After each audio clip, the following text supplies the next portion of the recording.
Salah satu transformasi yang disampaikan Pak Gubernur adalah bagaimana mendorong digital. Tapi kita ngomong digital itu bukan hanya teknologi, ada 3 aspek. Pertama adalah people, kemudian proses, dan teknologi. Nah, people-nya seperti apa? People-nya adalah tadi, kita harus juga literasi dulu. Jadi prosesnya itu nggak langsung kita dikasihkan bagaimana pembayaran cepat teknologinya, karena people-nya harus tahu dulu bagaimana itu zakat, bagaimana itu ziswa, terutama bagaimana wakaf, bagaimana laporannya nanti, kemudian bagaimana manfaatnya seperti apa. Karena orang supaya di-educate, diliterasi, disampaikan Pak Wapres, memang itu salah satu PR kita untuk mengedukasi. Karena terus terang, kalau kita bicara dari indeks literasi wakaf di Indonesia, dari surveinya Kemenak kan memang masih sekitar angka 50-an dari indeks 0,60 yang itu rendah. Kalau memang moderat kan 60 sampai 80, 80 sampai 100. Jadi memang kita literasi indeks wakaf kita masih rendah. Kalau kita bicara dari literasi ekonomi syariah kita, yang dari survei Bank Indonesia 2020 juga masih 16,3%. Nah, disitulah people-nya harus kita change. Kita harus paham dulu mindset-nya seperti apa tadi. Wakaf itu bukan hanya sebatas, mohon maaf, bukan hanya untuk mencari akhirat saja yang disampaikan Pak Nuh kemarin, pimpinan BWI, tentunya adalah wakaf itu uangnya manfaatnya juga untuk yang ada di dunia, apapun itu, siapapun itu. Sehingga di situ yang harus dipahami mengenai people-nya. Prosesnya itu adalah tata government-nya di situ. Jadi governance-nya. Governance tentunya bagaimana reporting-nya, bagaimana pencatatannya, bagaimana identitasnya, kemudian bagaimana hasilnya.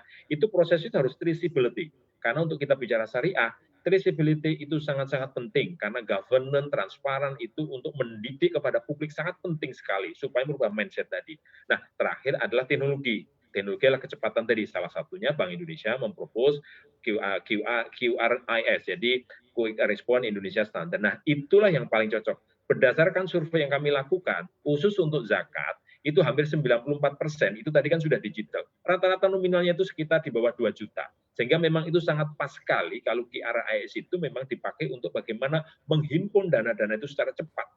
Karena kadang-kadang orang itu kan begitu tahu, nggak usah ditunda. Sehingga dengan adanya digital tadi, itu adalah bagaimana menghimpunnya itu juga secara cepat, secara mudah, terutama untuk kaum-kaum milenial. Karena sekarang orang image-nya, kalau mewakafkan itu Mbak, itu adalah harus orang kaya, harus orang punya tanah, harus orang punya masjid, kekayaan. Enggak harus. Sekarang dengan uang 1 juta, itu orang bisa mewakafkan, apalagi dengan berbagai proyek-proyek investasi yang lain yang sektor tadi. Itu adalah dengan 50.000, 100.000, 200.000 yang lain itu bisa dilakukan. Sehingga di situ kemudian teknologi itu mempermudah bagaimana orang melakukan sarana mempertemukan silaturahim tadi. Begitu orang dengan digital melihat bagaimana proyeknya di mana, dia bisa terinformasi seperti itu, progresnya apalagi crowdfunding. Orang gampang sekali untuk menerima berbagai update-update itu.